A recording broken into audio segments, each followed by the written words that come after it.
uyu munsi ku tariki 25 z'ukwezi kwa 9 nibwo uwitwa Rocky Kimomo yagaragaye muri Leta Zunze Ubumwe za Amerika ahazwi nko muri Las Vegas.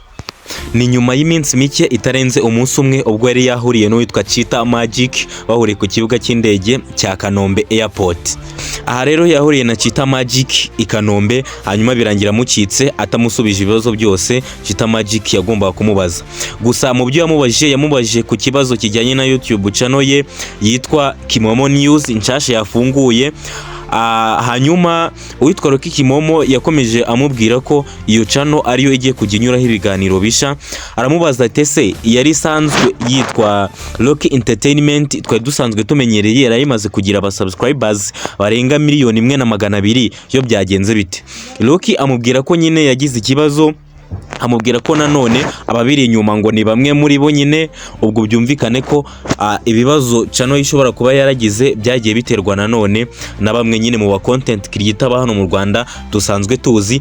Gusa igihe hari cyo nyine nubwo yamubwiye ngo ni bamwe muri bo, impamvu yamaze kumenyekana YouTube channel ya Rocky Entertainment ubu ngubu yavanwe ku ma YouTube channel ashobora kubona agafaranga cyangwa se ama YouTube channel ashobora guhembwa ubu ngubu. Niyo mpamvu Rocky yahise iriya channel ayihorera, akavuga ko azajya yinyuzaho ibiganiro rimwe na rimwe akadukira yari isanzwe hari nanone yitwa Kimomo News, akaba ariyo ari gukoreraho muri iyi minsi. Ubu ngubu niyo ari kunyuzaho ibiganiro. Abari bamubuze mwaje kumukurikirana kuri iyo channel yitwa Kimomo News, yari yasohoye na video ibigaragaza kuri chaîne ye avuga ko iri ya YouTube yagize ikibazo ko yafunguye indi nshya. Rero ubu ngubu hariya niho turi kumukurikiranira abakunzi be. Ariko ikibazo gihari ubu ngubu ni iki ngiki: ese ko Rocky yagiye muri Amerika nkuko iyi foto irimo hano ibigaragaza?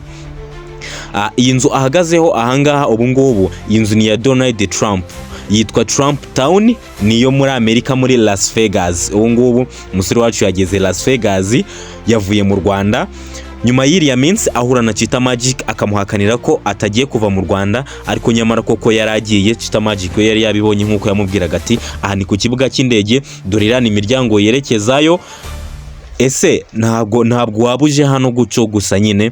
Ariko Rocky we akamubwira ko nyine ngo azanye inzoga ngo za NBG, ariko ngakaba ngasubiyeho.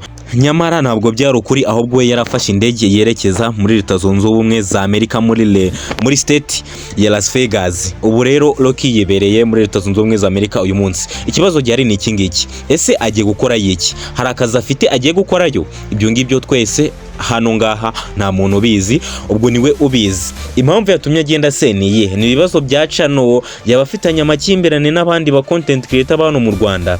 Ibyo ngibyo byose nta makuru tubifiteho afatika, ariyo mpamvu nta kintu twabivugaho uyu munsi. Ariko uko turi bugende tubona andi makuru mashya turajya tubamenyesha. Ubu rero ikibazo dusigaranye nanone no kwibaza ngo ese agasobanuye biraza kugenda biti?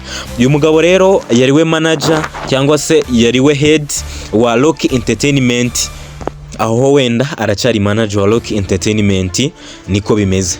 None ubu ngubu se aragira agasobanurira muri Amerika hanyuma tukarebe? Ibi ngibi biragoye cyane, sinzi niba aka kazi kari bukomeze. Twari tumaze kumumenyera mu gasobanuye, nta wamenya uburyo ibi bintu biri buze kurangira. Ese adusigiye nde? Ubu ngubu arateganya kugaruka cyangwa se nawe agiye umuhezayo, ntabwo azahindukira ngo agaruke muri iyi mihanda ya Kigali? Rero ibyo ngibyo nta muntu ubizi muri aka kanya. Turaza gutegereza, turaza kureba niba hari ikintu ari butangaze, turaza kubashakira n'andi makuru yose arenzeho tumenye ngo biraza kurangira biti. Rero abakunzi bagasobanuye, reka dutegereze tumenye uburyo ibintu biri buze kurangira. Uyu ni Uwizeyimana Mark uzwi ku izina rya Rocky Kimomo. Ubu rero ntabwo akibarizwa ku butaka bw'u Rwanda no muri Afurika muri rusange, ari kubarizwa yo hirya muri state. Ni umusobanuzi w'umuhanga mu bijyanye na filime, dore ko mu mwaka wa 2019 yanatwaye igihembo cy'umusobanuzi mwiza muri uwo mwaka, icyo ngicyo akakibikaho. Rero naya makuru twari dufite niyo twari tubazaniye, amakuru afitanye isano n'umusobanuzi wacu muri iyi minsi ugiye kuba atarimo kugaragara cyane, ko hari yasize n'iminsi mike atarimo kugaragara cyane. Sinzi ngo ibikorwa bye amaboko ye ayerekeje ku bihe ibikorwa bye mu Rwanda biri buze gukomeza mu gihe ari muri Leta Zunze Ubumwe za Amerika. Sinzi ngo azagaruka. Ubwo rero ni ugutegereza tukaza kumenya andi makuru. Mwakoze mwe twabanye, muri iyi video, ndabasaba gukora subscribe niba ari bwo bwa mbere mwagera kuri uyu muyoboro mugari wa VixFox. Nyuma yo gukora subscribe ndakubwira ni urakaza neza mu muryango mugari wa VixFox, urakaza neza mu isi yo gucukumbura.